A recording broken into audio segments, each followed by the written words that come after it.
Before the turn of the century, filming yourself doing something cool looked a bit like this. Scary speeds down here. And who'd like to guess which year this throwback road.cc footage is from? No, not the 1990s, but rather 2010. It's safe to say that action cameras have come on rather a long way in the last decade or so. And whether you want to strap one to a car, a plane, a small child or your bike, you can now get some wicked 4K footage from something about the size of, well, this. This is the DJI Osmo Action 4, which we've just finished reviewing over on the road.cc website and regularly use for our on-bike footage. It's also a prime example of how the latest action cameras are absolutely brilliant for cycling, whether you want to capture your weekend ride antics, some stunning scenery, a high adrenaline moment, or the less good bits. Let's take a closer look. You've probably heard of DJI drones, or at the very least seen some of the stunning videos that they can capture. Well, this Osmo Action 4 can't fly, but it does take some great video footage.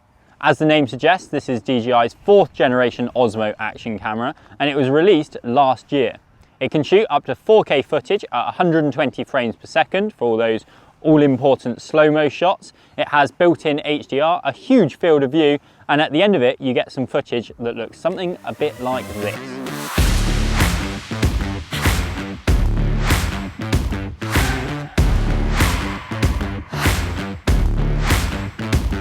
I personally like using the Osmo Action 4 because it's got simple controls, it's easy to fit onto my bike, it's small and light so it doesn't annoy me when I'm riding around, and then when I get home and upload my footage it actually looks good and like it's been shot by someone that knows what they're doing.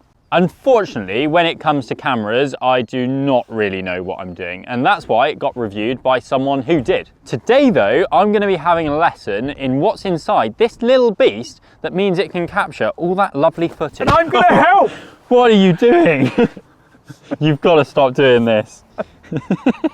So, Dave, I know that this camera got a 9 out of 10. I know that it takes some excellent shots, but what actually is it that makes this camera good? Okay, well, first off, it can shoot an aperture of f2.8, nice and wide open, and it's got a really big field of view of 155 degrees. And that's about the equivalent of an 11mm lens on a 35mm camera, if you think that way. I don't think that way. Old school, I know. Okay, well, it's a very, very wide angle, which means you get really good field of view. You don't get much distortion on this lens, which is really good, and it means that even if you're pointing it in a slightly odd direction when you're on the bike, I do that. You'll still have something interesting in the shot. Good.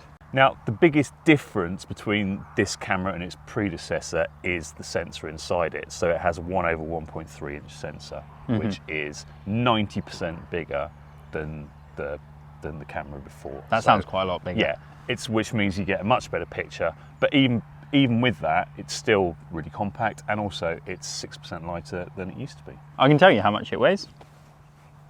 Not very much. Not very much, no.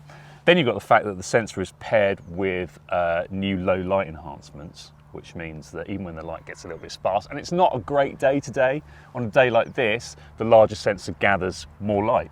Now, I also like the fact that this camera is really easy to use, and it's fast to boot up. It really only takes a few seconds, and if you have something you need to capture urgently, then you can just click the button rather than waiting and clicking the power button. You don't have to wait for it to boot up. And a couple of seconds and you're there, and always when you're out on a bike ride, something like that, the best shots are gone in seconds. So, you have to whip the camera out of your bag, get going, and it needs to be able to set up quickly, so it's really good for that. There's dual touch screens on this as well, on the front and the back, and you can tell that DJI has done a lot of work on kind of making them really easy to use. So that's really good. And for those times when you can't actually reach the camera, maybe you've got it stuck on a part of your bike. Yeah, I've had one behind my saddle before. Really good for shooting people that are behind you. You can turn on voice activation, that works really well. So you just shout, "Start recording," and then it gives you a little chime to let you know that it's done it. And it's better at listening than you, Jamie. Wow, that's not too hard. The only problem is when I had it on the back of my saddle, there was no one behind me. I was at the back, so just got empty road. Yeah. Obviously, there's all kinds of ways to use a camera like this, but since this is a cycling channel, let's go and do some of that. Oh, broke my wall. This is the perfect opportunity to talk about image stabilization, because that's who has been drastically improved. On that footage earlier, you probably saw that the video was jumping around all over the place, whereas the Osmo Action 4 has not one, not two, but 3 different stabilisation modes. This one is horizon balancing, and it's particularly good for cycling. It keeps the horizon flat and locked in your field of view, and will keep things level with up to 45 degrees of swing and tilt each way.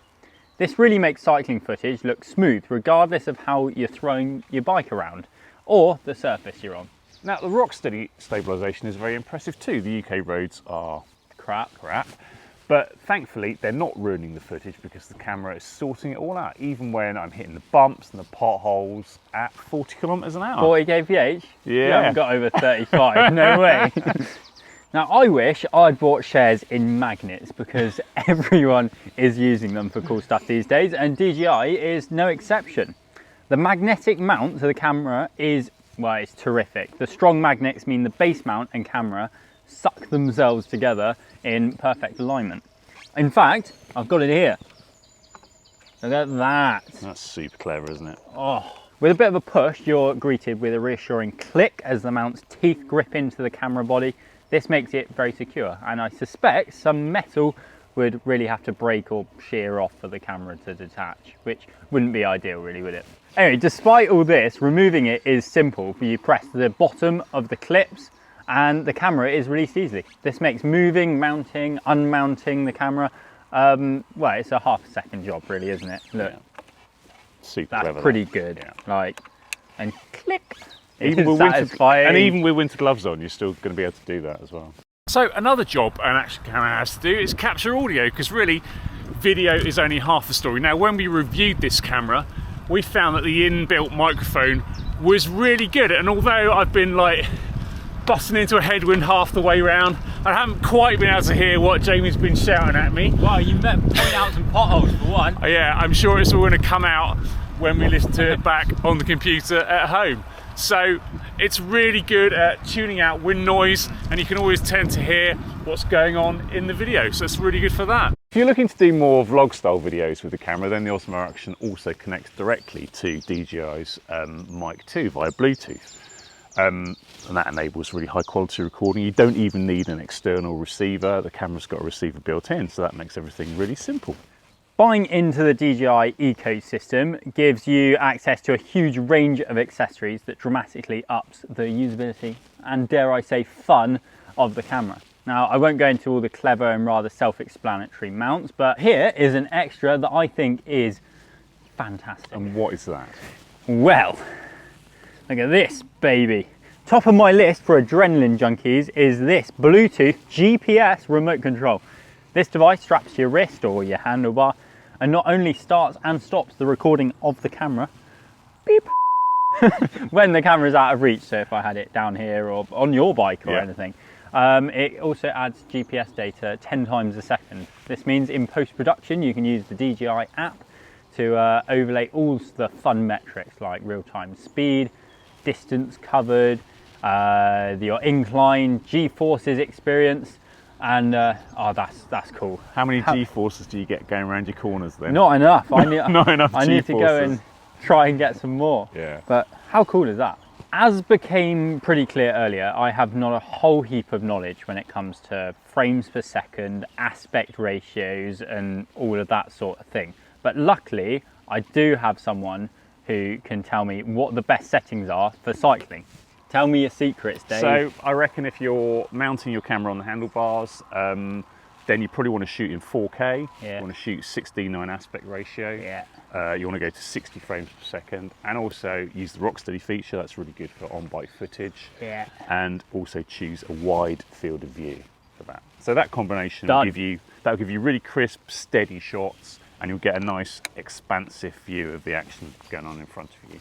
If you shoot it at 60 frames per second, you can already slow it down to half speed, but if you want some really cool slow-mo, you're going to have to stick with those settings, but then up the frame rate to 120 frames per second. Slow-mo is cool. So that will guarantee some really nice, smooth, slow-motion footage.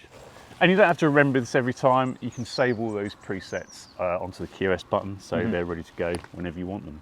Now, the other thing that impressed us with the Osmo Action 4 is DJI's Mimo app, which is the editing hub and repository of all your footage. It's intuitive, very responsive and powerful. And from here you can edit the footage and make use of its clever tricks, such as the Invisi Stick feature, which I know you like, which removes a selfie stick from your footage. Now you hear a lot about AI and AI retouching in the news of late, but you know, you'd be hard pressed to tell that this footage has been edited, and you know, I think it's effective and it looks a lot better than, you know, a giant selfie stick in your shot. Yeah. Now the unavoidable downside is that it does always look like you're using an imaginary lightsaber when you've got the footage going. Sometimes I do that anyway. Yeah, I know, I've seen you. Our connection between the app and the camera is a real highlight, and the app quickly detects the camera as you turn it on. Additionally, this turns your phone into a wireless monitor with full recording control of the camera, and I'm impressed by the minimal lag time. It just works like it should. Of course, if you've got large amounts of footage to move, then you can always connect it via USB-C to your computer or laptop or whatever you want. So we've talked you through a bunch of features of the Osmo Action 4 and you've seen some of the footage from it, but should you buy one? Well, yes. In our unbiased and unsponsored review, it scored a 9 out of 10. So even though DJI has since paid us to talk you through all the features on this channel, it really is rather easy to recommend. The battery life is good too. Obviously, no action camera has a massive battery, but you can still get a decent amount of footage out of a day's riding. We captured around 160 minutes of recording and 90 minutes of recording at 4K and 60 frames per second.